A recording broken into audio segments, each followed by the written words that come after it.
नमस्कार, सुप्रभात। INS 24/7 में आप सभी का स्वागत है। सुबह सवेरे देख रहे हैं आप और मैं हूं आपके साथ मोनिका नायक। तो चलिए बुलेटिन की शुरुआत करते हैं और सबसे पहले हम बात करेंगे इजराइल और अमेरिका की। इजराइल, अमेरिका और ईरान जंग का आज चौथा दिन है। ईरान ने सऊदी अरब की राजधानी रियाद में अमेरिकी दूतावास को निशाना बनाते हुए बड़ा हमला किया है। बताया जा रहा है कि विस्फोट के बाद अमेरिकी एम्बेसी में भीषण आग लग गई है।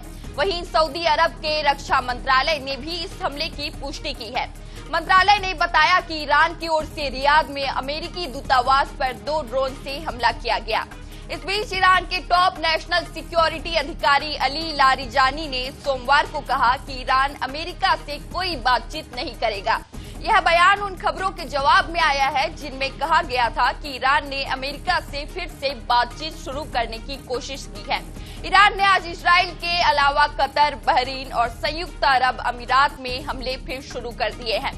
वहीं कुवैत में अमेरिका का एक फाइटर जेट क्रैश हो गया है। हालांकि पायलट ने जेट से कूदकर अपनी जान बचाई। दूसरी ओर इस जंग में अब लेबनान का उग्रवादी संगठन हिजबुल्लाह भी शामिल हो गया है। उसने इजराइल में कई जगहों पर बमबारी की है। हिजबुल्लाह को ईरान का समर्थन मिलता था।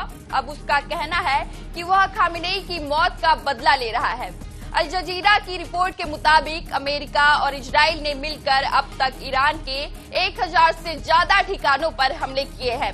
इस दौरान शुरुआती 30 घंटों में 2000 से ज्यादा बम गिराए गए। इनमें अब तक 200 से ज्यादा लोगों की मौत हो चुकी है, जबकि 740 से ज्यादा लोग घायल हुए हैं। एक स्कूल पर मिसाइल गिरने से 180 छात्राओं की मौत हो गई और 45 घायल है। 28 फरवरी को शुरू हुई इस लड़ाई के पहले दिन हुई बमबारी में ईरानी supreme leader Ayatollah Ali Khamenei मारे गए थे। इसके अलावा रविवार को 3 अमेरिकी सैनिक मारे गए थे। तो ये 4 तस्वीरें हम सीधे आपको स्क्रीन से दिखा रहे हैं। अमेरिका जेट क्रैश,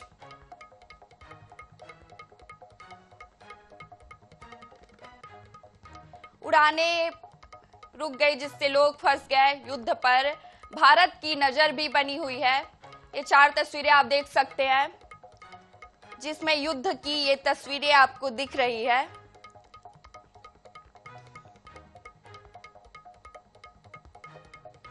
तो ये वॉर अपडेट की तस्वीरें हम सीधे आपको दिखा रहे हैं। अमेरिकी सैन्य अड्डों पर ईरानी हमले हुए। भारत में तेल, शेयर बाजार और सोना चांदी पर भी असर देखने को मिला। अमेरिका ईरान जंग का ये असर है। पाकिस्तान में अमेरिकी दूतावासों पर लोगों का हमला हुआ है। अमेरिकी इजराइल ने ईरान पर 24 घंटे में कई हमले किए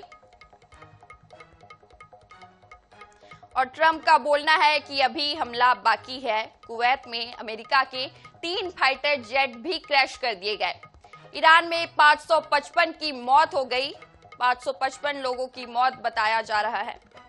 रियाद में अमेरिकी दूतावास पर हमला भी हुआ है।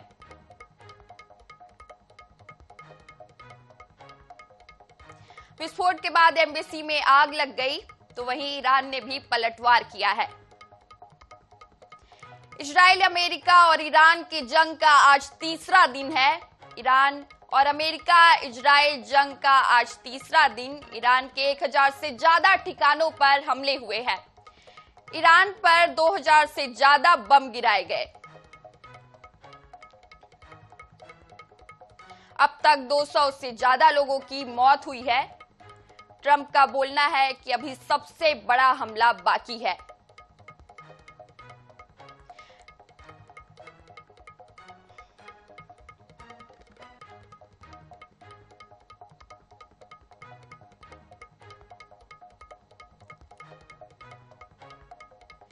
अमेरिकी दूतावास पर भी ईरान का ड्रोन अटैक हुआ है। विस्फोट के बाद एम्बेसी में आग लग गई, जिसके बाद ईरान ने पलटवार किया।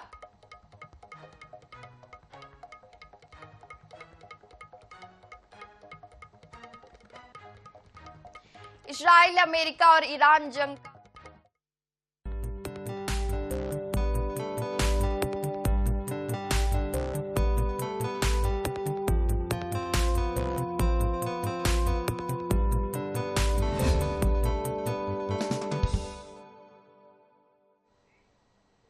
तो अब वक्त है सीएम राउंडअप का। मुख्यमंत्री डॉक्टर मोहन यादव की अध्यक्षता में प्रदेश की पहली कृषि कैबिनेट बैठक सोमवार को बड़वानी जिले के नागलवाड़ी में आयोजित हुई। मध्य प्रदेश सरकार ने किसानों के 27,746 करोड़ रुपए के रोड मैप को मंजूरी दी है। कृषि, सिंचाई, पशुपालन, मत्स्य उद्यानिकी और सहकारिता से जुड़ी 27,500 करोड़ रुपए की विभिन्न योजनाओं को स्वीकृति दी गई। किसान कल्याण वर्ष में आयोजित इस पहली कृषि कैबिनेट में 25,678 करोड़ रुपए की योजनाओं पर अहम निर्णय लिए गए। सिंचाई परियोजनाओं और मंडियों को लेकर भी बड़े फैसले सामने आए। देखिए ये रिपोर्ट। मध्य प्रदेश सरकार की पहली कृषि कैबिनेट की बैठक बड़वानी जिले के नागलवाड़ी में मुख्यमंत्री डॉक्टर मोहन यादव की अध्यक्षता में आयोजित हुई। बैठक में किसानों के हितों में कई फैसले लिए गए।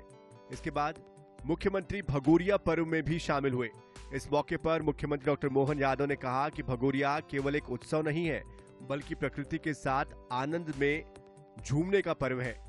पर्व में महिला और पुरुष समान रूप से कदम मिलाकर नृत्य करते हैं और पारंपरिक वेशभूषा में लोक संस्कृति की अद्भुत छटा बिखेरते हैं। मुझे इस बात की प्रसन्नता कि आज हमने भगोरिया पर्व में की गई घोषणा पान सेमल और वारना दोनों को इसी कैबिनेट में पूरा करके सच्चा वादा पक्का काम, ये हमारी सरकार की पहचान, इस संकल्प की पूर्ति की है। तो मैं आपके माध्यम से घोषणा करना चाहूंगा कि बड़वानी के अंदर सभी प्रकार के किसानों की फसलों के लिए नए प्रकार की आधुनिक सब्जी मंडी बनाई जाएगी, ताकि किसानों को उनकी उपज का उचित दाम मिले और प्रोसेसिंग के माध्यम से राज्य में समृद्धि आए। मोहन सरकार साल 2026 को किसान कल्याण वर्ष के रूप में मना रही है। ये कृषि कैबिनेट की किसानों के विकास के लिए राज्य सरकार की मजबूत प्रतिबद्धता को भी दर्शाती है। मुख्यमंत्री क्षेत्र के विकास को नई गति प्रदान करते हुए विभिन्न महत्वपूर्ण सड़क परियोजनाओं की घोषणाएं भी की है। उन्होंने पलसूद बाईपास और ओझर बाईपास का निर्माण कराने के साथ ही एबी रोड के भंवरगढ़ स्थित खाज्या नायक स्मारक तक पहुंच मार्ग का निर्माण कार्य कराने की घोषणा भी की है। Bureau report, INS 24/7।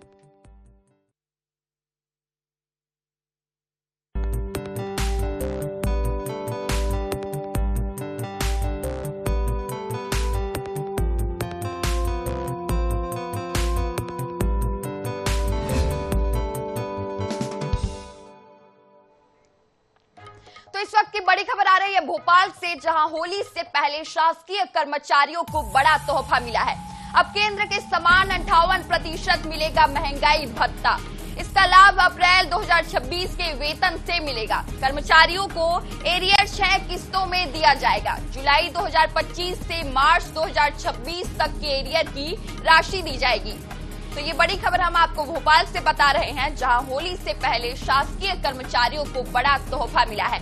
अब केंद्र के समान 58% महंगाई भत्ता मिलेगा और अप्रैल 2026 से ये वेतन सबके खाते में आ जाएगा। कर्मचारियों को जुलाई 2025 से मार्च 2026 तक के एरियर राशि दिए जाएंगे। अब केंद्र के समान 58% महंगाई भत्ता मिलेगा।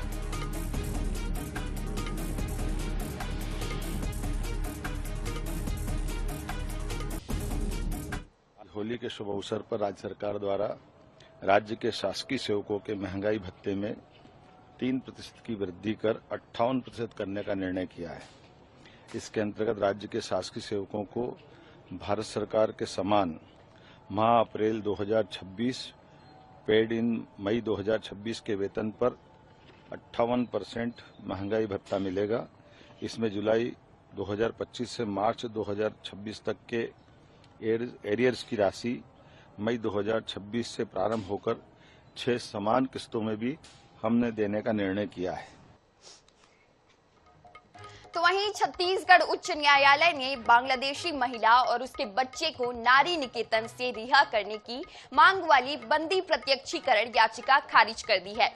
कोर्ट ने स्पष्ट कहा कि बिना वैध वीजा भारत में रह रहे विदेशी नागरिक को डिपोर्टेशन तक सुरक्षित कस्टडी में रखना अवैध हिरासत नहीं है।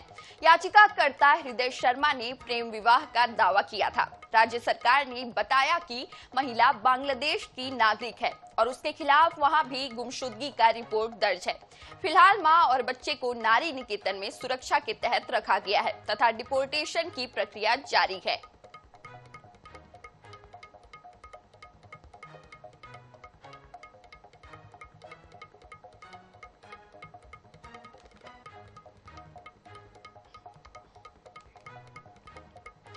जबलपुर में एक रिटायर्ड बैंक कर्मचारी डिजिटल ठगी का शिकार हो गया। साइबर ठगों ने बुजुर्ग को 3 दिनों तक डिजिटल अरेस्ट रखा और 76 लाख रुपए की ठगी कर ली। मामले की शिकायत पीड़ित ने जबलपुर क्राइम ब्रांच थाने में की, जिसके बाद पुलिस ने दोनों आरोपियों को लखनऊ से गिरफ्तार किया।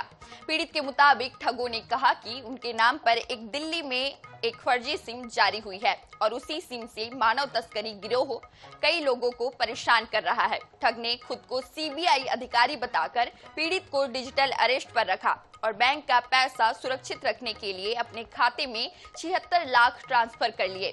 फिलहाल पुलिस दोनों आरोपियों से पूछताछ कर रही है।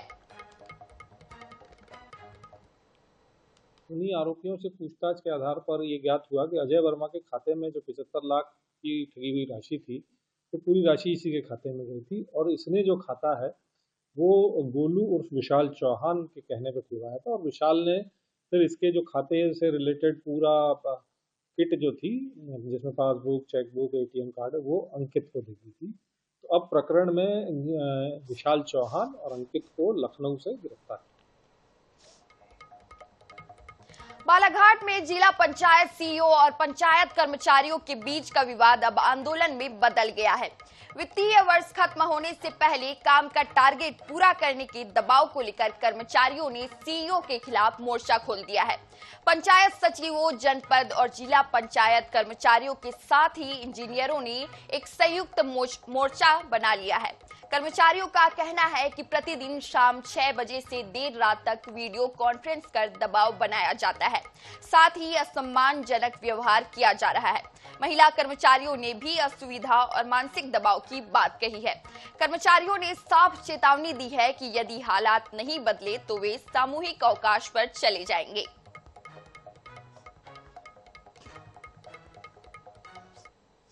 कुछ 3 दिन पहले हम लोग माननीय कलेक्टर महोदय को ज्ञापन दिए हैं और ग्रामीण विकास विभाग से संबंधित जितने भी मुद्दे थे पिछले 2 सालों से जो चले आ रहे हैं, उन सबकी चर्चा की गई। इन सभी संघों ने एक सहमति दी कि हम लोग जो भी बिंदु है जो सीईओ महोदय जिला पंचायत से संबंधित है, जिसमें कार्य करने में असुविधा हो रही है, उसके संबंध में कलेक्टर महोदय को अवगत कराएं। मेरे साथियों ने आपको बहुत कुछ ब्रीफ कर दिया। वैसे तो हम लोगों का मतलब एज अ बीइंग फीमेल कर्मचारी, हम लोगों को एक कुछ प्रॉब्लम्स है कि वीसी थोड़ा देर रात तक होता है। जैसे मैं तो मुख्यालय में हूँ तो ठीक है, मुझे घर जाने पर बहुत सारे ऐसे लोग हैं जो मुख्यालय से दूर भी रहते हैं, तो वो कई बार बहुत लेट हो जाता है। तो एक पॉइंट ये था कि वो ऑफिस टाइम पे हो जाए तो ज़्यादा इशू नहीं होगा उस चीज़ का।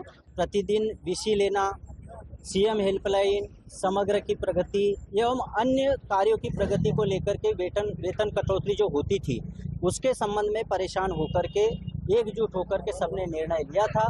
उसी तारतम्य में उस दिन यह निर्णय हुआ था कि 3 दिन का सामूहिक अवकाश लिया जाएगा और आज 2 तारीख से अनिश्चितकालीन धरना प्रदर्शन किया जाएगा और उसी तारतम्य में आज हम लोग एकत्रित हुए हैं। ग्वालियर पुलिस ने होली से पहले चोरी और गम हुए 551 मोबाइल फोन बरामद कर उनके असली मालिकों तक पहुंचा दिए हैं। 2 नेत्रहीनों के फोन भी चोरी हो गए थे। इन मोबाइल की कुल कीमत 1 करोड़ 33 लाख रुपए से अधिक आकी गई है। मोबाइल वापस पाकर लोगों के चेहरे खुशी से खिल उठे। मोबाइल मिलने के बाद लोगों ने कहा कि पुलिस ने आज होली से पहले उनके जीवन में खुशियों के रंग भर दिए। ये सभी मोबाइल बीते 3 महीनों में चोरी हुए थे, जिनकी साइबर सेल ने पड़ताल की और देश के अलग अलग राज्यों से इन्हें ढूंढकर बरामद किया।